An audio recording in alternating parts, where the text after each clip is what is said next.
안녕하세요. DM성형외과 원장 유현민입니다.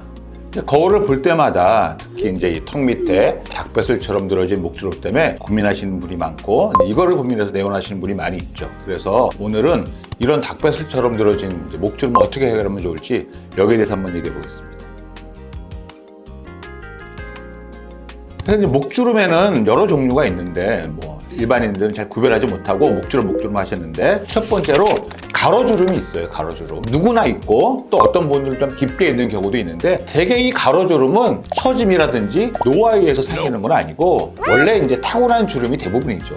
아기 때부터 갖고 있던 가로주름이 이제 피부가 처지고 하면은 좀 더 깊어질 수는 있습니다. 하지만 없던 주름이 새로 생기진 않아요. 또 하나가 이제 이 세로주름, 목에 세로로 이렇게 길게 늘어진 이제 주름이 생기는 건데 당연히 이거는 처짐 때문에 생기는 거고 우리가 대개 눈 아래 얼굴이 처질 때 목을 포함해서 뒤에서 앞으로 처진다고 생각하시면 돼요. 턱 밑에 처짐도 목 피부가 뒤쪽에서 앞쪽으로 처지면서 그 모든 처짐이 가운데 몰리게 되기 때문에 그게 앞으로 늘어지면서 닭배슬처럼 보이는 그런 주름을 만들게 되는 겁니다. 이거는 이제 새로 생긴 노화에 의한 주름이라고 말씀드릴 수 있고 또 하나 이제 목 주변에 주름 헷갈리는 것 중에 하나가 여기 이제 새로 늘어진 주름 말고 이중턱 하시는 그런 늘어짐이 있어요. 그거는 엄밀히 말하면 목주름은 아니고 이제 턱 밑에 어떤 늘어짐 아니면 어떤 두툼한 보통 얘기하는 턱 밑살 이렇게 말씀드릴 수 있는데 이거는 이제 헷갈리시면 안 되는 거죠. 이런 세 종류의 어떤 처짐 개선될 부분이 턱을 중심으로 한 목 주변에 있다.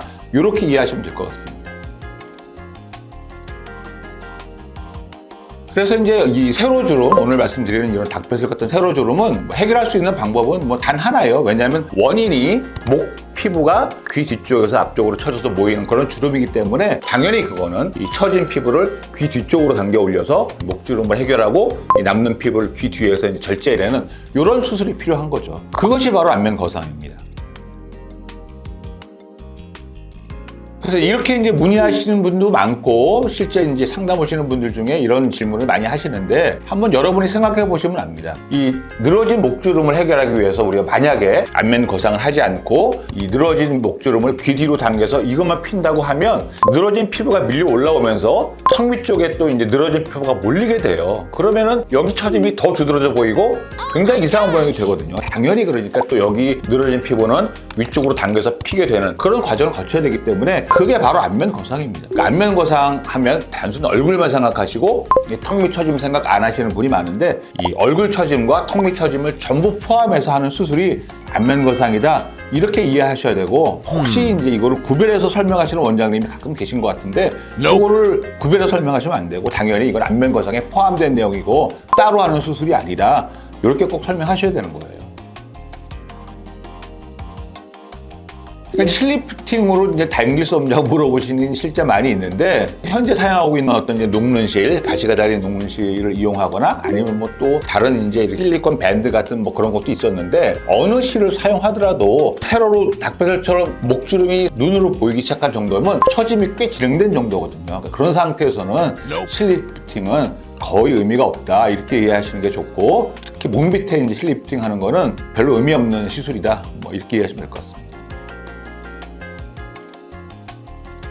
또 어떤 원장님들은 닭배슬처럼 처진 어떤 주름에 대해서 턱 밑 거상으로 해결하자고 설명하시는 원장님이 계신다고 들었어요. 근데 말이 안 되는 얘기고 원인이 뒤쪽에서 앞쪽으로 처져서 앞에 몰려서 이제 세로 주름이 생긴 건데 그거를 앞쪽에서 절제해서 당겨 올리면 팽팽해질 수는 있겠지만 이 턱과 목 사이의 각도는 더 둔해지면서 이 세로 목주름은 더 심해질 수 있는 거예요. 말이 안 되는 얘기거든요. 또 반대로 이제 어떤 분들은 오셔서 안면 거상으로 이제 제가 충분히 해결됩니다. 하지만 원장님 저는 턱 밑 거상도 같이 필요하지 않을까요? 이렇게 질문하시는 분이 계시는데 그거는 어떻게 이제 구별하시면 되냐면 만약에 세로 목주름이 있으시다고 하면 우리가 이제 집에서 거울을 보고 한번 당겨 보시는 거죠. 이 귀 뒤로 이제 처짐을 당겨서 해결한 다음에 턱 밑에 블룩함이 남아 있다. 그럼 이 턱 밑에 블룩함은 우리가 귀 뒤에서 아무리 당겨도 심해지면 심해졌지 좋아질 수 없는 부분이거든요. 그러니까 이런 경우는 우리가 턱 밑 절개를 통해서 처진 부분을 앞쪽으로 당겨서 펴야 해결할 수 있는 그런 부분이기 때문에 이런 경우도 이제 턱 밑 거상이 같이 필요한 거죠. 그러니까 꼭 구별하셔야 되고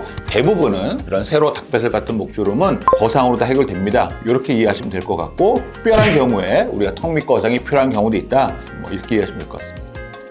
그래서 오늘은 이제 닭배슬 같은 목주름을 없애는 방법에 대해서 한 말씀 드려봤습니다. 그래서 이런 목주름이 있고 어떤 확실한 개선을 원하신다 그러면 그 전문가 상담을 통해서 이제 본인에 맞는 어떤 수술, 뭐 안면거상이든지 뭐 보충제로 필요한 다른 수술까지 고려해서 상담 받아보시는 게 좋을 것 같습니다. 그래서 오늘 말씀드린 내용이 이제 안면거상을 결정하시는 데 도움이 됐으면 좋겠습니다. 이상 DM성형외과 원장 유원면이었습니다. 감사합니다.